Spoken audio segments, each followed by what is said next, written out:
never hit a woman, even if she stabs you with scissors. Got it. Sydney, you're in my class. I doubt it. She doesn't love you. What you do next is going to be important. Your only uncle, so most of your favorite uncle, right? Sounds like some maybe. All the gin joints and... Busy living. I watched sea beams. I'm gonna make him an offer he can't refuse. So you ever been watching a movie and 10 minutes in, you're like, oh, I like this. 20, 30 minutes, 40 minutes. Wow, this is really cool. I wonder where they're going to go with this. All of a sudden it derails. It goes off the freaking tracks.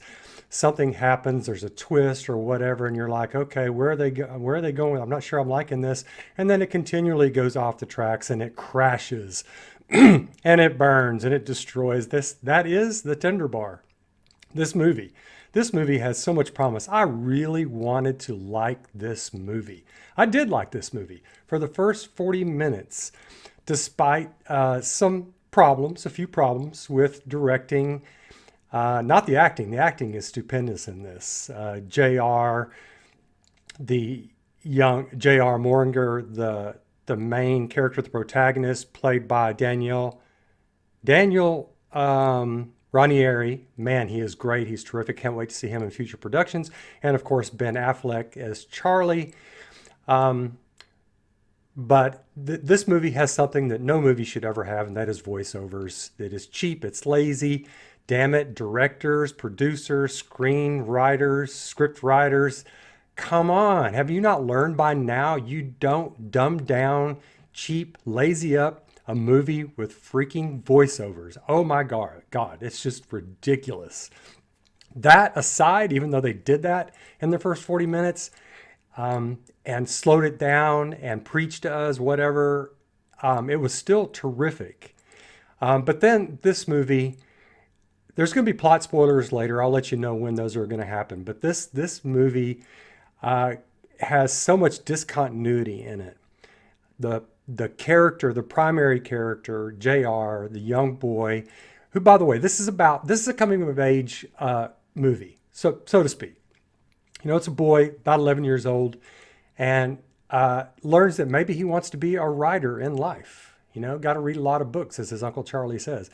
And so that's what it's about. You know, what's he going to be? Is he going to be a writer? What's it take to be a writer? Does he show us his writing skills? What kind of obstacles are in the way? What kind of conflicts are in the way? Well, there's not just a whole bunch in this. I'll get to all that later. But JR, the young boy, his father left, derelict father, son of a bitch father, left when he was evidently about an infant. Never met his father up to this early point in the movie, 11 years old. And so his uncle, his avuncular uncle, Charlie, is the surrogate, and he is a terrific character. Hope Ben Affleck gets some sort of potential award for this. You know, I don't follow the awards bullshit anymore because it is all bullshit, mostly bullshit. But if they still gave him out and they were objective about him, he would have to be in the running for this, as Daniel Ranieri as well. So, but the discontinuity on this is that the way they portray JR, the young boy, at the beginning, in these first 40 minutes, is very different from the later JR in the last hour of the movie, when he's like 18 to 24. It just doesn't make sense, the two characters. In the way they are, the way they treat the world. There's a 7-year gap in this movie, which is fine, you know, as long as there is the continuity of character. But it's not in this movie. They're almost two completely different people. And not only that, something that is also difficult in this is the two different actors they chose for this. Ty Sheridan is the older JR, who's going to go to college. Maybe. No plot spoilers. He looks absolutely nothing like the younger JR, Daniel. And I mean, different hair texture, different hair color, different eyes, different face, different expressions, everything. So when you first see him in sort of a forward movement, projection forward, 8 minutes in, you're like, what? Who's that? You're trying to figure out, who is that? Then you learn it's him, and you're like, whoa, what? That's not him. So, I can go with that conceit if they're going to do that. If the director, George Clooney, is going to actually yank at our conceit factor enough and get somebody in there who looks nothing like the original child, then, okay, I can go with that. As long as the characters' mannerisms and the way they are, their sort of Weltanschauung, their worldview is similar, I can buy into it. Well, since that's not there, you just can't buy into it in this movie. Yeah. And his character is not likable. In the last hour, I think it's supposed to be likable. I think they're trying to put it that way, but it doesn't come across. I'll get into that here in a little bit. And so that's a main problem with the movie. So this movie is another big problem with this movie, besides the voiceovers. There's about a dozen of them, and they're annoying each time. But besides that, if you're going to try, it's hard to portray somebody wanting to be a writer. I mean, how are you going to do that? You're going to have to show personality. They don't show personality very much in this movie. He has, even as a young child and as an older one, he has very few lines. This movie is mostly, I'm not sure it's intended to be this way, it's mostly a vehicle for other personalities who are much bigger, much more interesting. Charlie and a college friend named Wesley are really the two most interesting characters in this movie. I don't think it's supposed to be that way, yeah. And then the grandfather and the mother, the grandfather of JR and his mother, played brilliantly, and I'll get to that here in a little bit, but they are also more interesting, really, than the protagonist, JR. And that's a problem. I mean, if you're going to present an enigmatic protagonist character, I'm just not sure how you can do that and get by with it, because we've got to be engaged. We've got to want this guy to win, to be a writer, to be a successful writer. I'm not saying whether he is or is not going to be right now, but that's what you've got to want that. And frankly, I stopped wanting that. And that's not a good thing. And I can't be the only one that feels that way. I looked briefly at Rotten Tomatoes and IMDb and a few other places, just curious as to see how people were taking this, regular people and critics. It's not getting good scores, folks.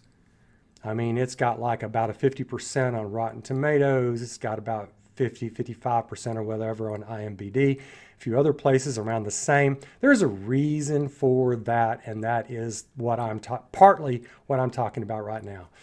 So it's unfortunate because really they had a good thing in the making on this, I think, before it went off the rails. So what I'm going to do on this, that's just an overview, non-plot spoilers. I'm going to get into it. I'm going to start digging into this movie because I find it kind of fascinating in sort of let's dive in and see what they did right, what they did wrong on this movie. And it all comes down to the director on every movie. As I've said before on my other movie reviews, Casablanca and 2001 Space Odyssey and others that I'll be doing also, is that it always comes down to the director. I mean, yeah, you got your producers who insist on things. You've got your screenwriters, script writers who insist on things, and you've got your cinematographers, etc. But it's the director who makes the final decisions. So the director in this, obviously George Clooney, and William Monahan is the scriptwriter on this. And of course, it was produced by Amazon Studios, Amazon Prime Video, whatever it's called, Amazon Video, whatever. I don't know what the hell it's called, but anyway. And that's where I watched it twice. So, but I'll get into all the voiceovers and everything else. But what I want to do is I want to kind of go into a lot of scenes in this movie and really sort of dissect how they portrayed JR, his personality in the first 40 minutes. And I found him actually quite fascinating, even though he didn't say much. It was his look, the way he was portrayed by Daniel Ranieri, and the directing. Hats off. Kudos to Clooney on the directing, on how he made him act, how he wanted him to act. He was JR's character is very direct. He always looks adults straight in the eye. He says exactly what's on his mind. What do you like to do the most? I like to read. I also like to read. To adults. He has a very sort of adult perspective on things. He's very sort of nonchalant, insouciant like a child, which is good. And he's somebody I'm very interested in. That's part of the reason why this is such a disappointing movie. Because obviously, plot spoilers coming in, as I've said, later in the movie, he does baffling things. And you don't know why. The movie, near the very end, makes it clear that subterraneanly, during this entire time, he's had father abandonment issues. We don't know this during the movie, especially during the first 40 minutes. He actually meets his father once in this. I think it's once in the car. He's in the car with him, even though his father didn't show up for a baseball thing. I'll get to that here in a second, that he had promised. But he's talking very sort of nonchalantly, very directly with his father. He's very explanatory about his mom, about he likes living with the grandfather, the mother doesn't, and other things. And the SOB father, is talking with him and, like a couple of swinging dicks, as the father says. And that's a nice scene. It's nicely done by Clooney as well. And so the thing is, he's not showing any problems about father abandonment. Not here, not anywhere in the first 40 minutes. Not anywhere in the next 40 minutes, 45, 50 minutes.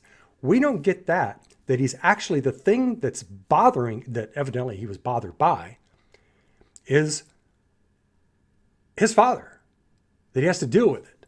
And there is a corny, stereotypical, angry scene 5 minutes before the end of this movie where you find out about this, and I'll get to that, with an absurd comment by the father in the hallway.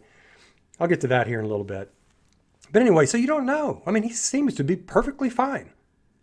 And he's got a great sort of avuncular figure, the Uncle Charlie, exquisite character. Really, really good writing on him. Got an announcement. Today my nephew is officially a man. He really takes care of JR and doesn't do it in your stereotypical demanding sort of, I'm going to tell you how the world is and you're going to listen to me kind of way. He talks to him like an adult, has some great things to say to him that I'll get to here in a minute. But my main point is that in the first 40 minutes, you've got a a seemingly confident JR. And then around the 40-minute period, he goes to college, and he is, we get a hint of it on a train, but after he goes to college, he's no longer confident, although there's little peaks occasionally when he's telling the girl Sydney that he's going to walk her down the street. I'll walk you, he says. He doesn't say what most guys would say. Can I walk with you? He doesn't say that. He reverts back to that original young JR and is very confident and just says things how they are. It's a relief moment for me. I'm like, oh, wow, great. So the young JR is still in there.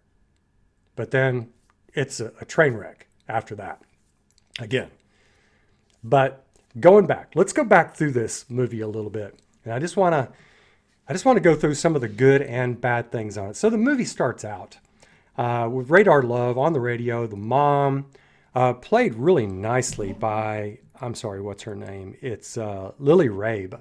I don't think I've ever seen her before, but anyway, he plays her mom, Dorothy, and she does a great job in this, although she's not fleshed out quite enough.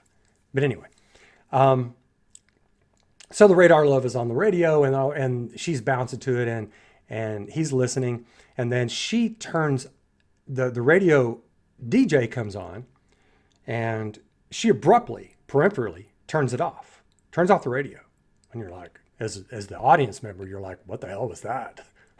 I thought she was into the song. She cuts it off as soon as the DJ comes on.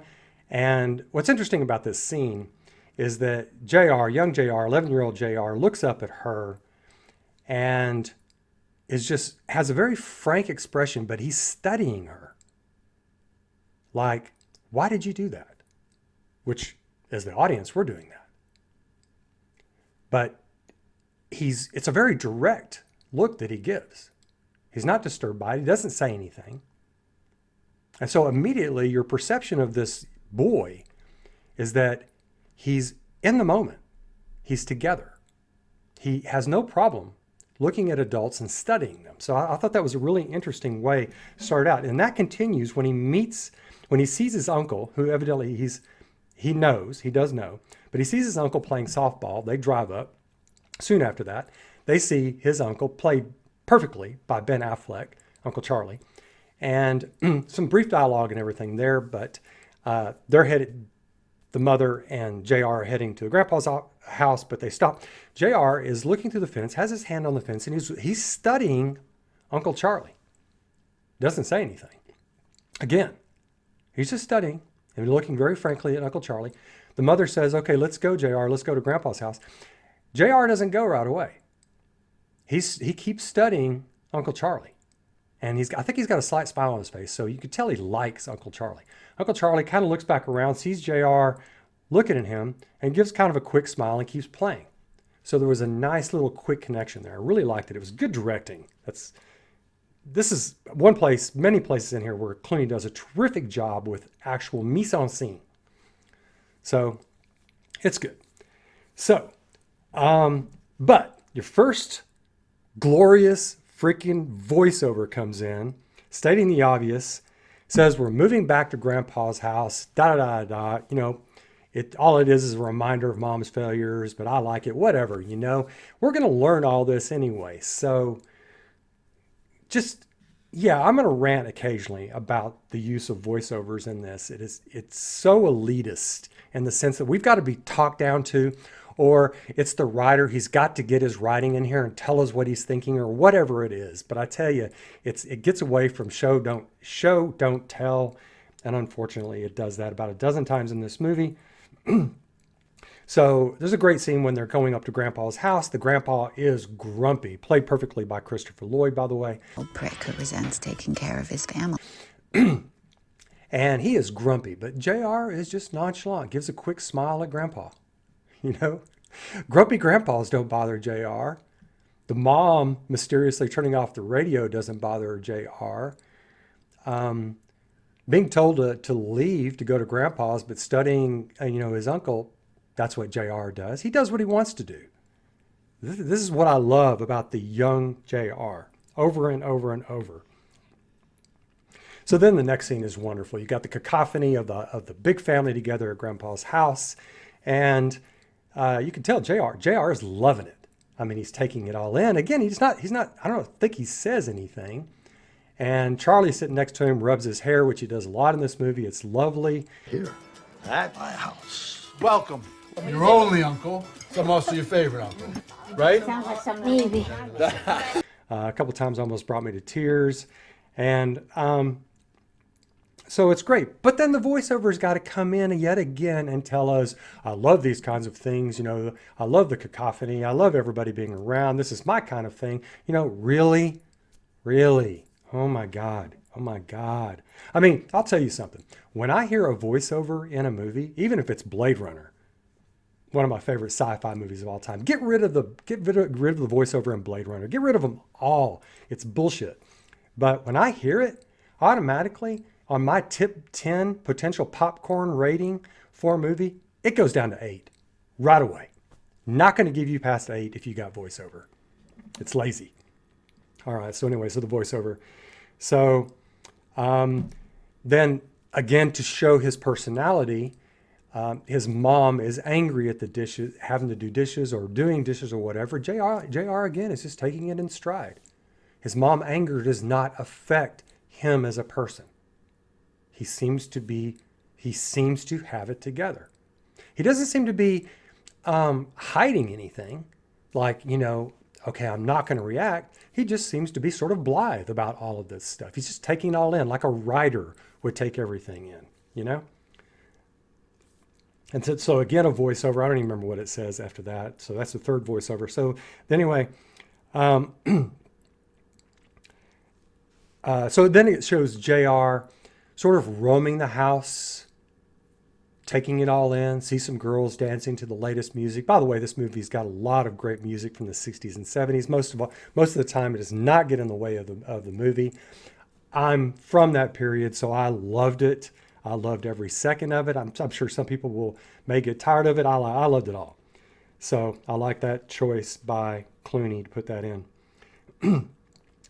So as he's roaming the house, he goes to a room. I think it's his mom's room, and his mom is crying on the bed. I think she's got her hands over her head. She's crying. Doesn't like being back at Grandpa's house. JR very slowly walks over, stands in front of her. She looks at him, tears in her eyes. It's a good scene. And all he says is, I like it. He likes Grandpa's house. She knows it. But that's all he says. 3 words. It's brilliant. It's a brilliant scene. Well done by the scriptwriter. Well done by Clooney. The acting is stupendous. But my point in this is he gets it. He gets his mom. He understands what's going on with her. So he can empathize with an adult and yet walk up and stand his ground in a nice way. I like it. This is the character that's being portrayed in the early part of this movie, and I love this character. I love JR. I'm intrigued. I cannot wait to see what he's going to do when he gets older. Yeah. Boy, do we get fucked in that regard. Okay, one of the problems I have with this movie is that JR doesn't do much talking, as I said earlier. We don't really get to... And what this means is the other characters don't do much talking with him. He gets, except for later on at college a little bit, obviously with Wesley, but even his Uncle Charlie is constantly telling him about life, about the male sciences and other things. But he's talking to him, imparting information. The other people at the bar doing the same thing. But he's not engaging in much dialogue. Why they don't do this, I don't know. Because that's the only way we can get inside of JR. So this means that the other children in the house, he just doesn't talk to them. Can you imagine that? We've got all this cacophony and everything going on inside the grandpa's house, and JR talks to nobody. Nobody. So we don't get to know him. This is a major flaw in the movie. I don't know why they're doing this. Is it some sort of presumption by the scriptwriter or even the novelist himself, J.R. Moringer, in his diaries, which this is based on, where you're supposed to show writers as an enigma, as basically a sponge walking around soaking everything up. If that's what they're doing, it doesn't work. It works for a little while in the first 40 minutes because you so much like the young portrayal of JR. But after a while, we've got to get to know him. And they should have started this early in the movie, and they didn't. So we don't get to know these other people because you obviously in dialogue, you get to know the other people as well. So it switches over to, I think it's a restaurant, Uncle Charlie's with JR. And these are some of my favorite scenes. And Uncle Charlie says, he's got 2 rules. Okay, 2 rules. I'm never going to let you win. Ever. If you beat me, you know you beat me. Fair and square. But I never let you win. This, by the way, is something I told my daughter when she was 5 and 6 years old. She and I were playing chess when she was 6. I told her, I said, baby, I'm never going to let you win. If you win against me, you won straight out. And that's what Charlie says to JR. And then his other rule is, And I'm going to always tell you the truth. I love that. I'll never let you in. I'll always tell you the truth. Great writing, great acting, great directing, sort of staying down at the level of the guys, even below, sort of on JR's level by Clooney. Nice job. And then right after that, he says, I saw you in the yard playing sports. You're not very good. And I laughed my ass off when he said that. He's very thoughtful the way he says it. Another reason why you love Charlie. He just doesn't have a malicious bone in his body. Really, he doesn't. Yeah, so he says, you suck at sports, so it's good for you to know that right now. So, you won't be deluded by that, have all these false expectations. And, what do you like to do? And JR says, I like to read. Charlie says, me too. And then Charlie tells him, your father is not in the radio.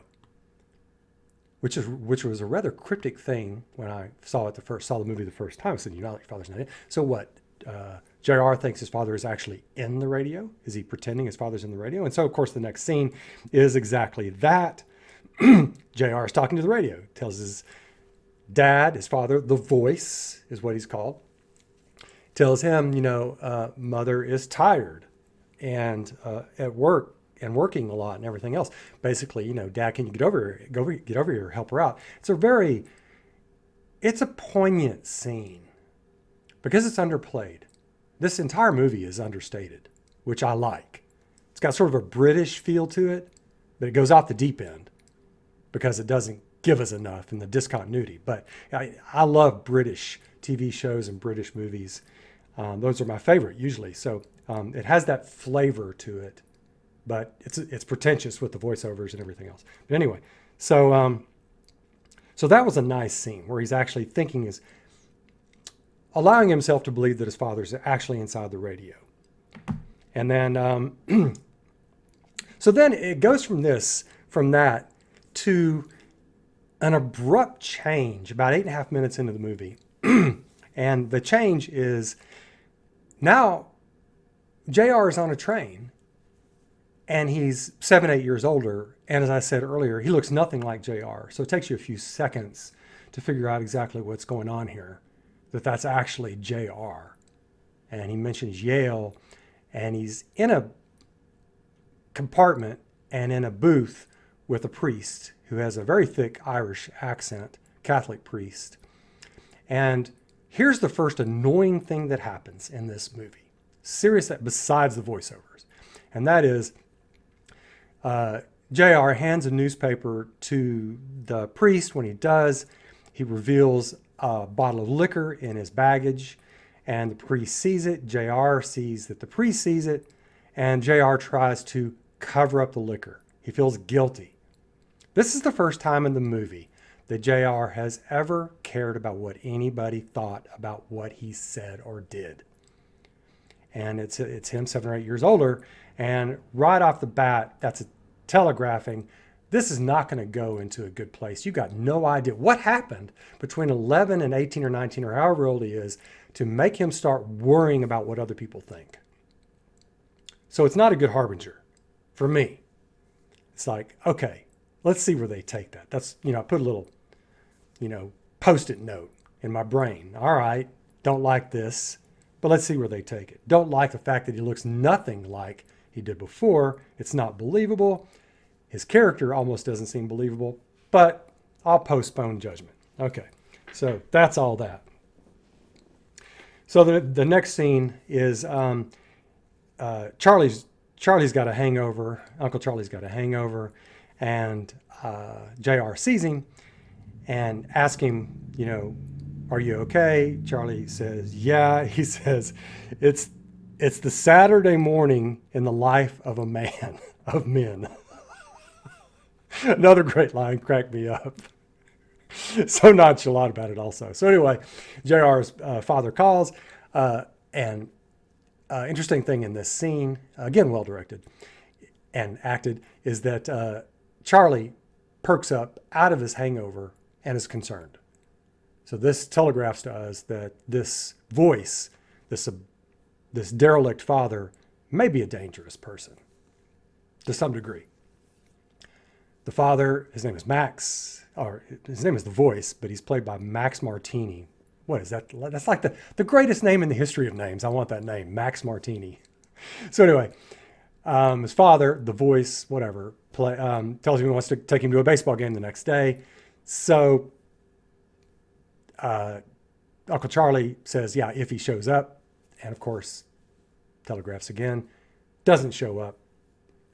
JR sits out in the front steps 2 hours ahead of time, waits, car's going by, doesn't show up. Look on his face. He's not devastated.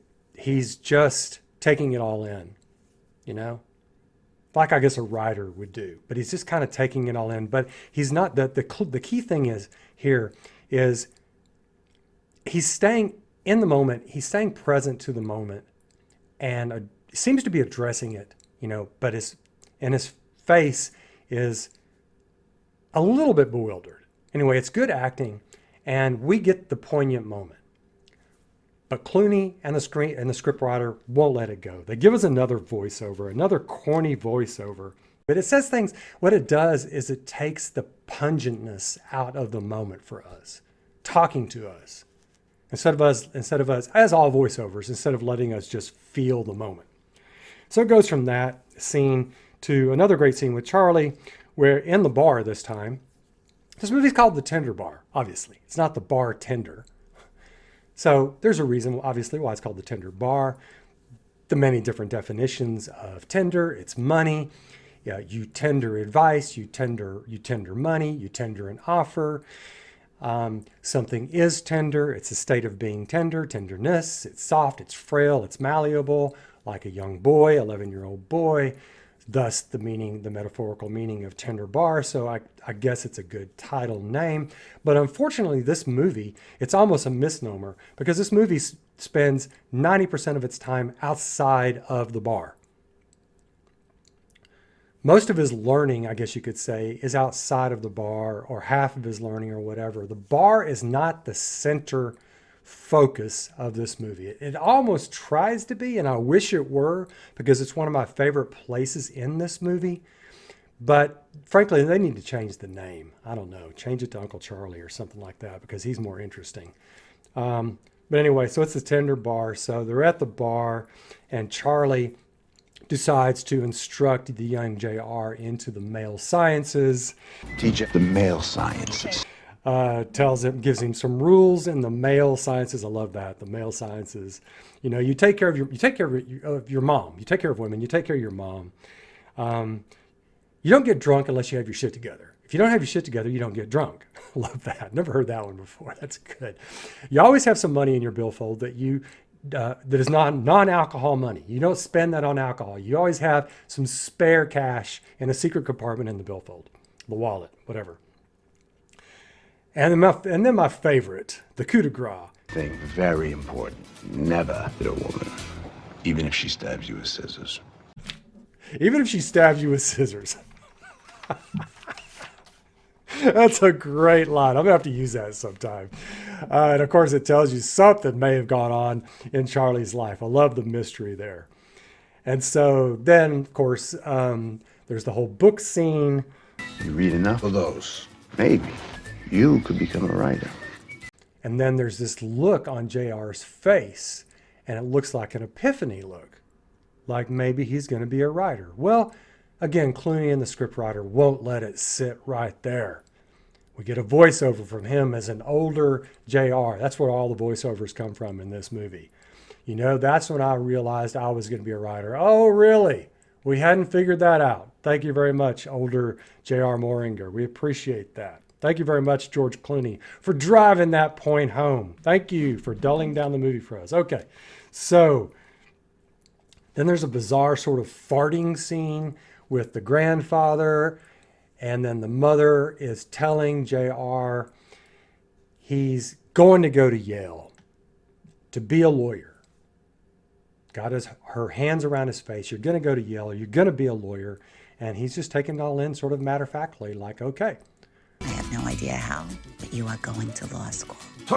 There doesn't seem to be a problem with this. But this is a problem in the movie because it turns out this is a problem. We don't find out it's a problem until about 6 or 7 minutes before the end of this movie, when JR, talking to a young girl, I'll get to that later, talking to a young girl who's asking, how do you become a traveler? How do you travel? And JR says to her, you have to go to school. You have to be good in school. You have to be very good in school. And he starts tearing up. Like he really didn't have to do all of that. There's no clue that's going to come, folks. There's no clue. It's a big, giant chasm in this movie. It's the enigma of JR in this movie. So anyway, we get the voiceover. He's saying he's going to be a writer and the usual bullshit voiceover stuff. So after that Yale law school scene with the mom and the farting grandfather thing that was going on, you got the derelict father of JR actually comes to pick him up. Your father is deadbeat. I'll take care of it. And we don't know this is going to happen. He just picks him up. Oh, yeah, that's right. He just walks in out of the blue. He picks him up.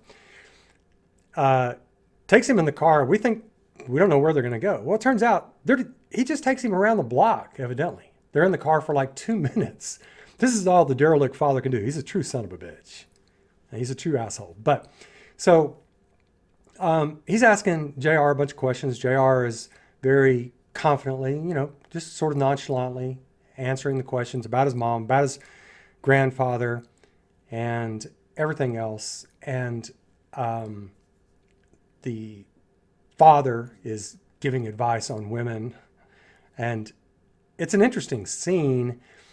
The very end of the scene, when the father is pulling back up with JR just out of the blue blurts out, a doctor at school says I've got no identity.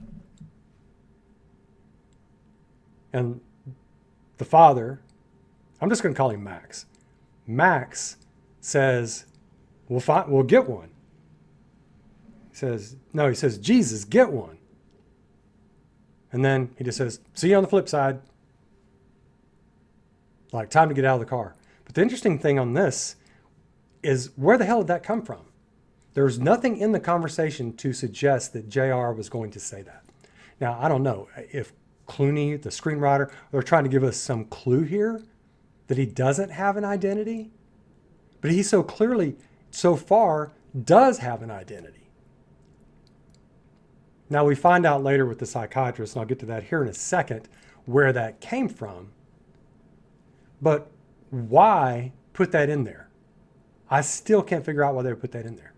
I mean, are they trying to tell us or foreshadow for us the very end of the movie where he allegedly finds his identity after he confronts his abusive, derelict father and finds out by talking to the girl right before that he shouldn't have ever gone to school?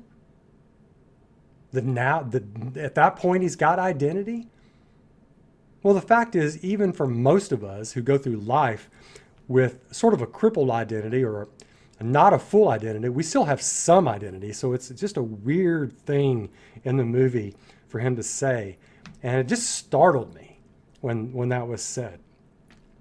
So then another thing about this scene, and it's very well done by Clooney and the actors, but it's when the Max beats up Uncle Charlie, who was his normal frank self with Max, with JR's father. Well, I guess you shouldn't be that way. But anyway, the way they did, comes out, hits him, falls down. They go down behind the car, keeps hitting him, and shows the brutality of JR's father. JR doesn't get to see any of this. But it was very interesting that how that played out. In the sense of showing the kind of person that left JR's life, probably for the better. So then it goes to the psychiatry office that I was mentioning a few minutes ago. Tell me what his name stands for. It doesn't stand for anything. His name is JR. Deal with it. And this is one of my favorite scenes in the whole movie. I'm not going to get into it very much, just to say that the psychiatrist has been telling JR and his mom that JR has no identity, whatever that means. And turns out one of the reasons for no, maybe they said that back then. I don't know. I've never heard that ever said ever. But he's part of the reason he's saying this is JR refuses to tell the psychiatrist, or I guess anybody at school, what JR means, what it stands for. And I love this. This is another clue into the intransigence of the character, the willfulness, the identity, strong identity of JR. He actually does what he wants to do. That's what makes the end of the last hour of this movie so disappointing.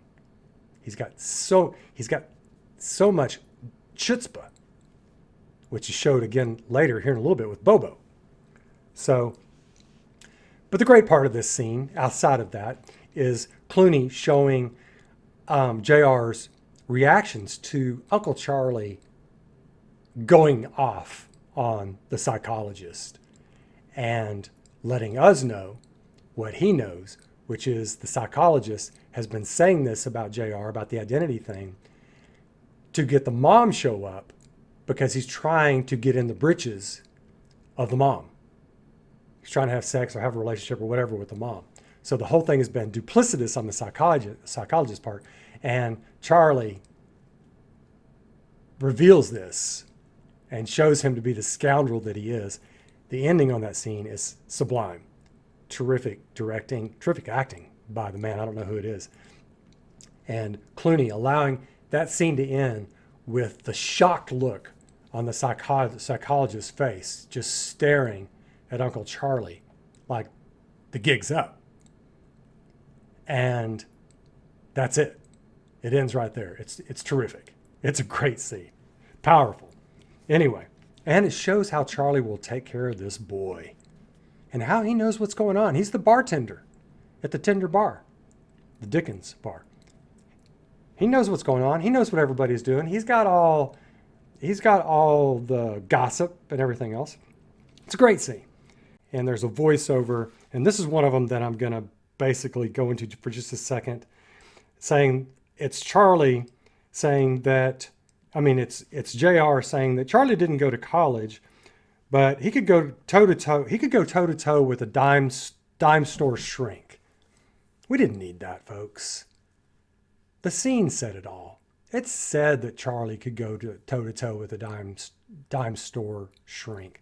We really didn't have to hear that. In fact, it almost makes the older Charlie seem a little bit sort of too malevolent in a way. The scene said it all. And again, they really dropped the ball in this movie in doing that kind of voiceover. But it goes straight from that scene into one of my favorite scenes in this movie, and that is JR's first writing that we know about. He's written something and typed it out, put it on this giant sort of cardboard placard or whatever, evidently with some images. We're not allowed to see it. We're never allowed to see his writing in this movie. It's another big issue with this movie, is we're not allowed to hear or see his writing. We just got to take everybody's word for it. It's absurd. We can't get 2 or 3 lines in this movie. Here, I want to see just how good he is. How hard would it be to give us a couple of lines and be like, whoa, this kid can write? Yeah, they don't do it. It's talking down to us. If a movie does that to you, they're basically saying, just take it on our word. It's like the voiceovers. Here you go. You're too really dumb to figure all this stuff out. We're just going to give you some voiceovers. In that scene with the cardboard stuff where he's got his writing and the pictures on it, the rest of the family are looking at it. They're oohing and ahhing. Oh my God, this is so great. Uncle Charlie has looked at it. He hasn't said anything. And JR is sitting at a table looking up at Uncle Charlie. I know a lot of guys that think they're writers, and you'll find in life that most of them are not. Here's the thing. You gotta have it. I don't know what it is, but if you don't have it immediately, You never get it.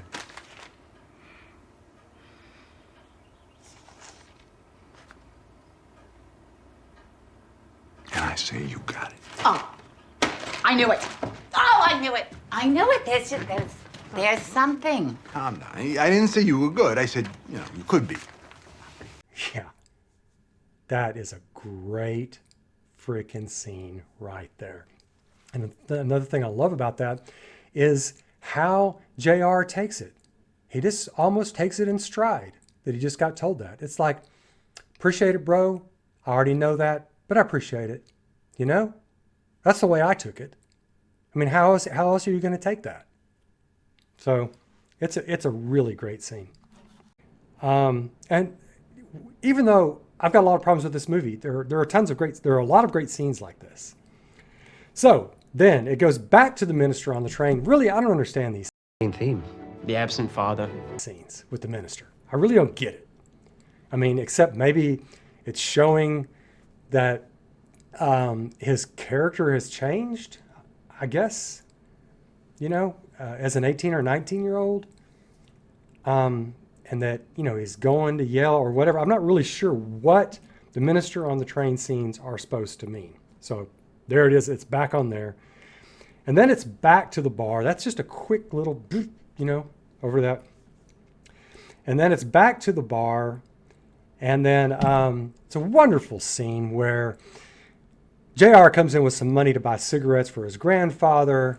Lots of great parlaying going on there with Uncle Charlie. You can't deprive a man of his cigarettes. And then gives JR the cigarettes and the change. And Bobo says, I'll back him up, I think he says he'll back him up. Back him up in this movie is something I've never heard of before. Somebody at the bar says they'll back somebody else up. That means they're going to pay for their drinks. Love that phrase.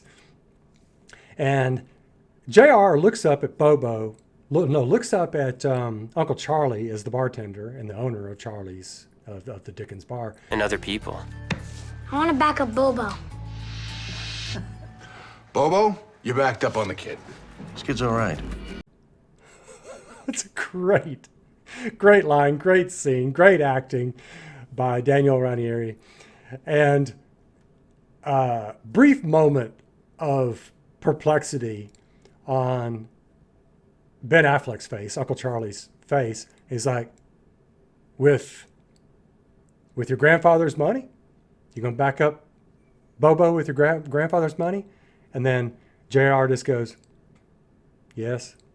It's a great scene, not just in the sense of being a great scene, showing personality, everybody's personality, and the love in the bar, in the tender bar. But also, again, showing how on point JR is as a young boy, as an 11-year-old. This boy is on top of his game here. He's spending the grandfather's money to back up Bobo, whom he likes. The insouciance in that, the chutzpah in that. That's the character I grew to love in the first 40 minutes of this movie. So the next wonderful scene in this movie is the grandfather taking JR to school. It's really wonderful. And the grandfather even dresses up. When his wife, the grandmother, looks at him and straightens his tie, and JR's mom goes like this, almost trying to keep herself from crying. I got misty-eyed.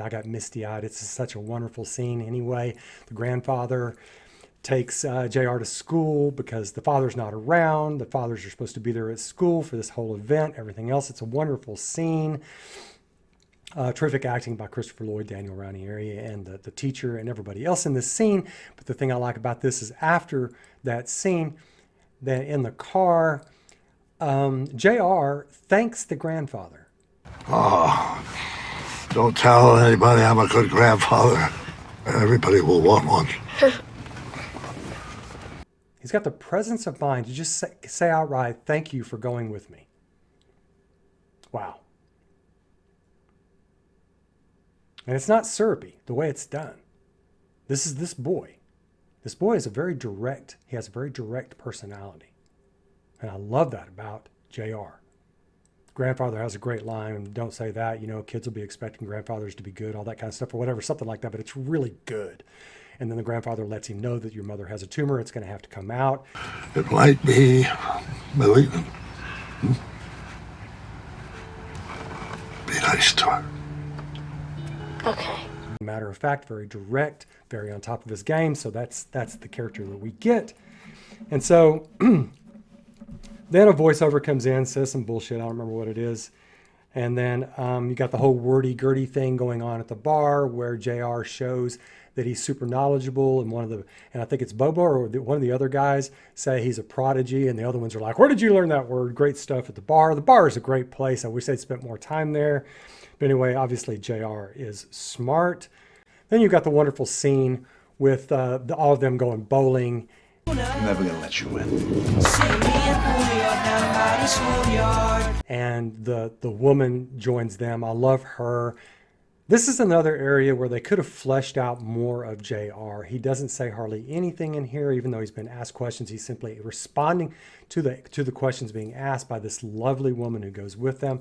Some nice little parlaying going on in the car, but they could have fleshed out his character more. They didn't do it. They go bowling. The same thing happens there. These are great scenes in the car and in the bowling alley, but it's great scenes about the characters of other people. The woman, Uncle Charlie, the look he gives the woman when she asks, how's your mother, to JR and her cancer, going and everything else. So some terrific stuff in that. And the uncle hugging JR when JR makes an especially good bowling throw. So wonderful camaraderie there and love going on. So all of that is great, but we're still not finding out much about JR, except that he seems to be pretty confident and pretty much in charge of himself. So all of that is really nice.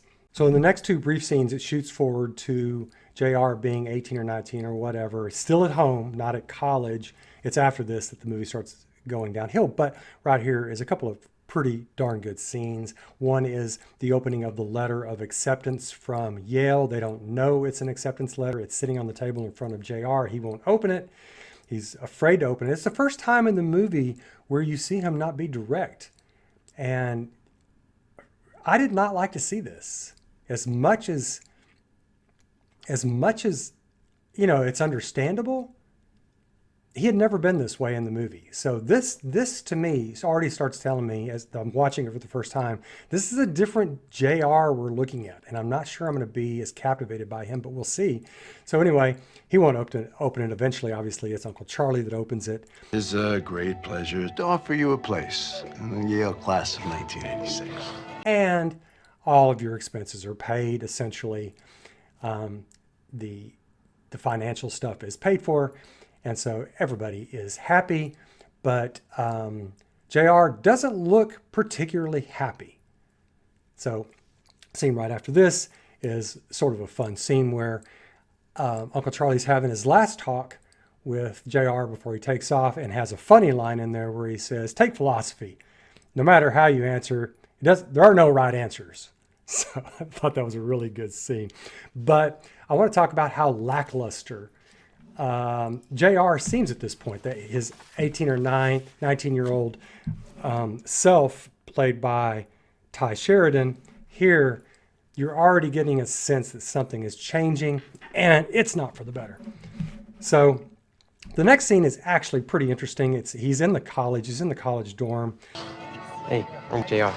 I'm going to go through these last scenes pretty fast because I find them actually less interesting than the first part of the movie, where his character was sort of electrifying in a way, even though he was sort of enigmatic, but he was quite intriguing, his character was. But the most intriguing part about the college dorm isn't him, it's Wesley. Wesley has some great lines after they meet each other, and he finds out that JR just means junior. He says, let's get fucked up. Yeah. But the interesting thing here is, in that scene, it shoots to JR's face along with the other guy, Jim. And JR just has sort of a bemused look on his face, sort of like, it's like, it's enigmatic. It's like, okay, what, and I mean, it's just like there's no bon vivant in him at all. And Wesley is just a fantastic character. He continually has great one-liners, including right after that, they're in class, in a literature class, ancient literature or whatever, the Odyssey and Iliad and all that other stuff. And it's a funny scene. The teacher says, your first assignment is to read half the Iliad and report on it. And then Wesley says, raises his hand and says, what are we reporting on? And the teacher says, the first half of the Iliad. And then Wesley goes, okay, I understand that, but what are we writing on? And the teacher says, the first half of the Iliad. And then Wesley whispers over at JR. He says, he's throwing down. That may be the funniest line in the whole movie. You just gotta love Wesley. And the contrast with how subdued and sedate and enigmatic JR has become is striking. Really, you want to get to know Wesley. Let's just throw out JR at this point. I mean, I'm almost at that point, you know, and that's not good for a movie that's about JR, the protagonist. So, of course, in that class, also JR sees Sydney, wants to know who she is, and then Wesley tells him, I think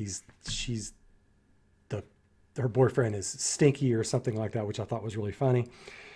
And then they're back talking about stuff, and evidently JR is worried that after reading Homer, he doesn't measure up as a writer. There's a great speech by Wesley here saying we're all lucky, but basically we're all lucky. We're lucky to be here. You know, it was all of our ancestors were either fast or strong, or you know could talk well or something like that. I mean, they had certain things that made it to where their sperm got passed on, and you know. You're the lucky sperm child, basically. He says that. But then he looks over at JR and he says, you're probably just being a pussy. And you know what? This sums up JR in the last hour of this movie. It's unfortunate. But that line by Wesley, even though it's meant as a sort of chiding throw off and is said in a very nice, cool way, he nailed it. He nailed JR. Maybe you're just being a pussy. You're probably being a pussy. Then there's a great line where JR actually laughs at all of this and says, you should meet my Uncle Charlie. And then Wesley says, who's he? And then JR says, you know, he owns a bar. And there's a great pause here and a great delivery by Wesley. Says, I want to meet your Uncle Charlie. Great line. By the way, that actor of Wesley, Renzi Feliz, great acting by Renzi. I mean, it's right up there with the acting of Daniel Ranieri and Ben Affleck in this movie. Seriously. All of them. But those three especially. So anyway, so that done.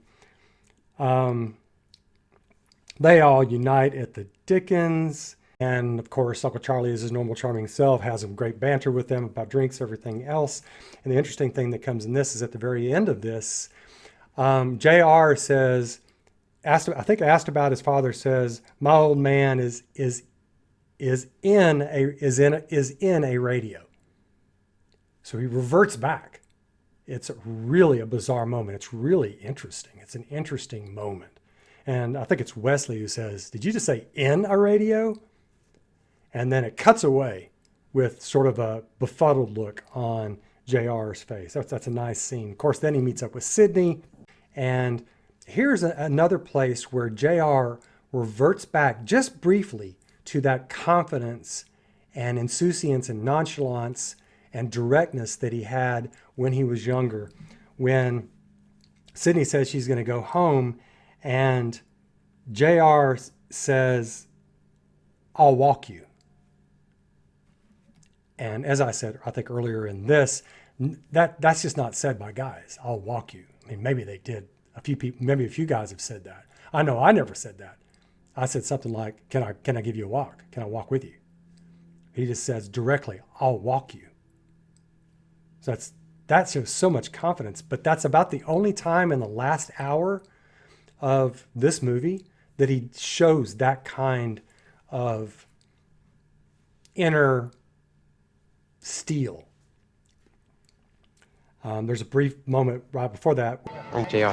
Sydney, you're in my class. I doubt it. Obviously, the double entendre referring to class and society. She gets a quick bemused look on her face, smirk. And at first, you sort of like Sydney. She seems like she's got it together, and she seems like she likes JR. Well, of course, all of that goes south, doesn't it? And very quickly, frankly, I start disliking her very much. She starts showing her elitist credentials and psychoanalyzing JR, and he lets her do it. She says to him, your father complex is a red flag. Seriously? If I'm a dude at that point, I'll walk. He doesn't walk. Or I say something witty back. He just lets it happen. And then right after that, she says, what are you going to be, JR, other than an emotional mess? She does not say these things with tongue in cheek, folks. She says these things as if that is what's going to happen to JR. It's not pleasant. It's not pleasant to watch. And then he just simply takes it all. So he gets invited to Sydney's parents' house for Christmas. Poor boy, he wants a rich girl. As they're walking in, I think they're walking in, she says, have you ever fucked in a ballroom? And, you know, that's pretty, I'm again kind of liking her after her saying that. But then, of course, we get the stupid voiceover. There wasn't a thing Sydney wouldn't do or try. Oh, really? Thank you. Thank you. Appreciate that. So, of course, they have sex and all that. And then she's upstairs. It's kind of funny. They're having such loud sex and the parents are downstairs. The father hears them, turns out the light. So that's kind of cool that there wasn't some sort of cliche blow up by the father. Nicely done, George Clooney, on that. And then she comes over to the bed all dressed up after they've had sex. He's still in bed. She says to him, this is a complete startling moment. She says to him, I think I'm seeing someone else. I think I'm seeing someone else. And he's startled, just staring at her. And he doesn't get in her face for doing this. He just kind of looks straight ahead, like, and then he's almost like sort of zombie-esque. He just doesn't know where to take it. But the thing is here, he won't react. He won't say, first of all, you're seeing someone else, but you didn't tell me? What am I, a one-night stand? And then second of all, you think you're seeing someone else, or you're either seeing someone else or you're not. Take responsibility for it anyway, bitch. You know? None of this. So by the time that scene is over, you've now got in your head that he's a coward, that he's cowardly. And that is not pleasant. Here's a complete switch on the confident, direct, younger JR from before. So then it just gets worse from there. They go downstairs and he's getting insulted by the mom. You know, the mom says, you know, what are you going to college for? And JR says, my mom wants me to be a lawyer. And the girl's, Sydney's mom says, so your mom is overly optimistic, is she, or something like this? That's a complete insult to him. You know, he's a writer. I mean, can't you have an Oscar Wilde moment, you know, if you're going to be a writer, you know, and say something clever? Like, you know, well, yes, maybe she is, you know, but maybe she's not over enthusiastic in bed like some people, you know, and look over at Sydney or something, you know, maybe that's bad or whatever, but come up with something clever. You know, be in the moment like you were before. So it's really disappointing to see him sit there taking all of this. And then instead of him finally coming up with something clever to say, he has a trailer trash temper tantrum moment, like where he can't control himself, and says a sophomoric thing to the father at the table, who has done, really? He has not done anything wrong. He hasn't insulted him like the two women have obviously insulted him. He goes after the father. He goes after the easy prey and insults the father with, have you ever fucked in a Volvo? Really? Is that supposed to be funny? You know, it's childish. And then instead of Clooney allowing us to see the shocked look on the father's face and the women's faces, which we need that, frankly. You know, he's been treated like shit. We don't get that. The next thing we get is him walking outside with a sly smile on his face, self-satisfied look on his face, which in a way would have been fine if they'd have just left it alone. But no, they won't leave it alone. We got the voiceover yet again saying, I don't need Cindy. Fuck Sydney. Really? Really? Really? That's the voiceover telling us again, evidently, what's going through his head, what he's feeling. I think we got that. So what that voiceover does is telegraph for us that it's a temper tantrum. He's not really over it. So it makes him look childish. And yeah, he looked childish in there, but at least we can sit with that because we've just been shown that. But now, just 2 minutes later in the movie, he's with Sydney again. So it's not fuck Sydney. I mean, he hasn't gotten over her, so he's with her again. They're having sex. And again, this time she says, instead of I think, she says, I'm seeing someone. He blows a fuse, puts his cigarette out in an ashtray, I think it is, has another temper tantrum. And by this point, folks, I am not liking JR. I mean, seriously. Yeah, okay, show me some flaws, but man, this guy's being childish. And it's a complete reversal from his earlier character when he was 11 years old. And then, of course, you've got the perfunctory voiceover. I guess she just had my number. Oh my goodness. It just can't get any worse than that, can it? So there's a nice little scene where JR gives his mom the Yale ring because he says he doesn't like male jewelry, or is it because, I don't know, subconsciously he doesn't want the Yale ring? I don't know. But anyway, it's a nice scene. And then again, we've got Sydney and JR. He's back talking with her again at a table. I think it's outside a restaurant or something like that. And he again tries to get her to sleep with him and them to be together. And she has to say to him, we can be friends. I mean, how many times does he have to hear this? You know, I mean, yeah, I've known several guys like that, but it's just not pleasant to see ever. And you're constantly thinking, is he ever going to get his shit together? And this completely is the opposite of what we saw when he was younger. So it's just bizarre, frankly, in his character after we've seen that from before. So then after that, he's at the New York Times. And again, we get a chance, we think, to potentially see some of his writing. And he gets a job there, by the way. And the editor's got him in. The editor finally says, your writing is good. So we're gonna advance you a little bit. I think be a copy boy or whatever. But again, we get a chance for the editor to read 2 or 3 lines. We don't get an insight into how good of a writer he is. So right after that, we get a brief scene of him being asleep and having a dream where his younger self just tells him, don't be a fuck up, or no, you're a fuck up. So his younger self is telling him that, and this makes sense. The problem is we've got that 7-year gap where how did that happen? You know, none of this is explained. And we still don't have any clue that he didn't want to go to Yale to be a lawyer.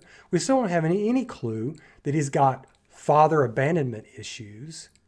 So how the fuck did this happen? So I really like the younger self saying you're a fuck up. I want that younger self back. The younger JR self. So then, of course, he doesn't get the writer's job at the NYT. He gets pulled in. They tell him that. He walks out with a smile on his face. And yeah, good. It's time to be a writer, right? I mean, that's evidently what it's supposed to mean.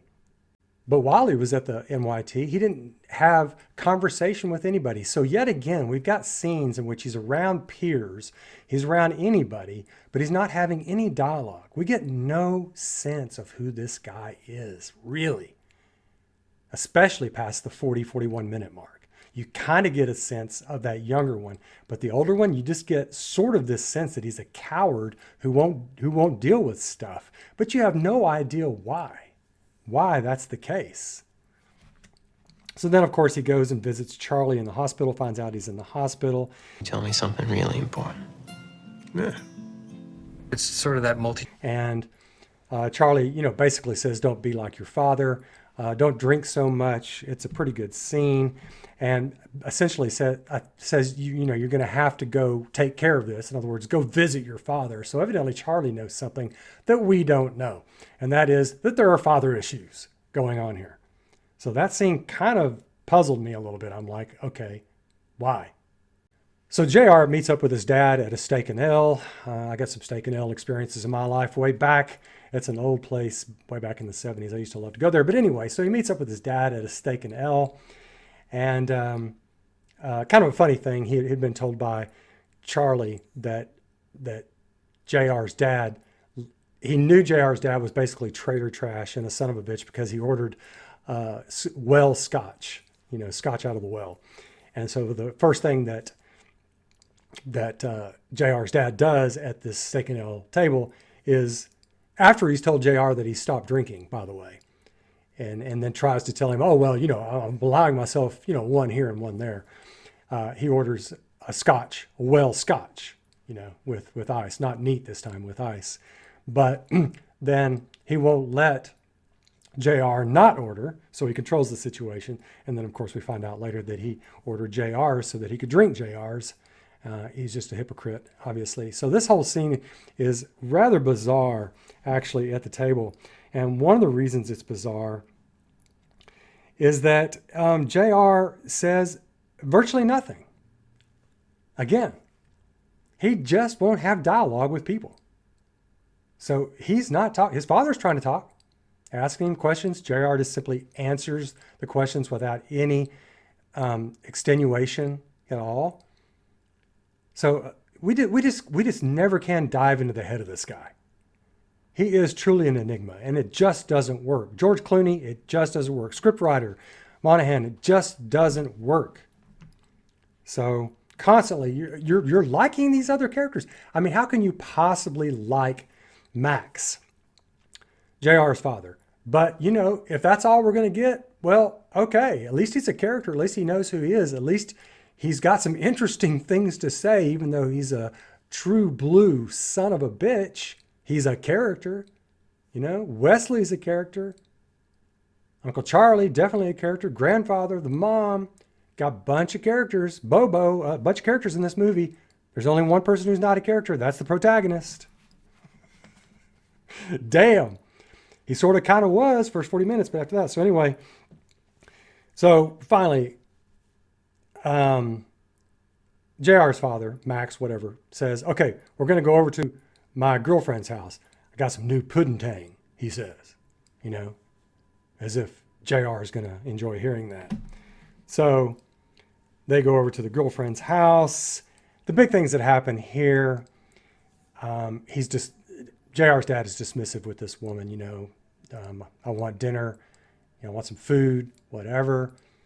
And JR ends up going and talking with the woman's daughter, who's evidently 8, 9, 10, whatever, close to what JR's age used to be. And the girl eventually asks him, how do you travel? She hears about Venice. How do you travel? And JR, this is the scene I was talking about earlier. He says, you have to go to school. You have to be good at school, very good at school. He says it 3 times that I remember. 3 times. And on the last time, he starts tearing up. And so you're realizing, I mean, he's just punching this home. That's not how you travel, be good at school. So he's obviously talking to himself. He's either belittling or confronting himself, saying he didn't have to go to school. He didn't have to be good at school. He could be a writer without going to school. So you're getting that while he's saying that. And the girl is listening to all of this, and you're, frankly, as an audience member, I'm just sitting there going, wow, what the hell? This is out of the blue. Just didn't see this coming. There's been no conflict in the movie, which would have been nice. There's been no conflict in the movie surrounding this epiphany. So then JR's dad walks into the room. As soon as he walks into the room, the girl grabs her doll, hugs it, her teddy bear or something, runs out of the room. And you're like, whoa, what the hell has this guy done? Or what kind of danger is he? So then he leaves the room. Just a minute after that, you hear this noise. The woman screams. JR comes out of the room. She's on the ground. She's obviously been struck hard by JR's father, who comes around, is in the hallway. JR says, fuck you. They have a big conversation. Lots of fuck yous going on. And his father, unbelievably, finally says this: looks like you're having some kind of breakthrough. That's what the father says to JR. Who would say that? What father would ever say that? That's the scriptwriter preaching to us. The father in that particular might say something like, well, finally, boy, finally, good on you. Something like that, something sort of emotional like that. You know, not the bullshit preachy, looks like you're finally having some kind of breakthrough. Really? Oh my God. I mean, might as well have been a fucking voiceover, frankly, folks. So then an unfortunate thing happens after that. JR goes around the corner very quickly. The beat up woman is standing back up. And JR doesn't say to her, "Are you okay, ma'am? Are you okay? May I use your phone, please?" He's not a gentleman. What JR does when he comes around the corner is, "Where's your phone?" He's in such a hurry to call the police to have his father arrested. You know, I've got the epiphany all of a sudden. It's time for me to take action. Oh, really? It's too late, bro. It's too late. And you're going to be rude and insulting to a woman who just got beat by that guy? It's just an unfortunate little ending on that whole scene, let me tell you. It did not put me in a happy place. I could not believe he said that to her. So by this time in the movie, I'm not really liking JR anymore. So anyway, they're back at Charlie's bar, and there's a really great scene where Charlie gives him the keys. Unfortunately, I'm sort of tuned out by this point, even though I love what Charlie did. And then JR gets into the car. He's getting razzed by the guys outside, but as usual, he doesn't communicate with them.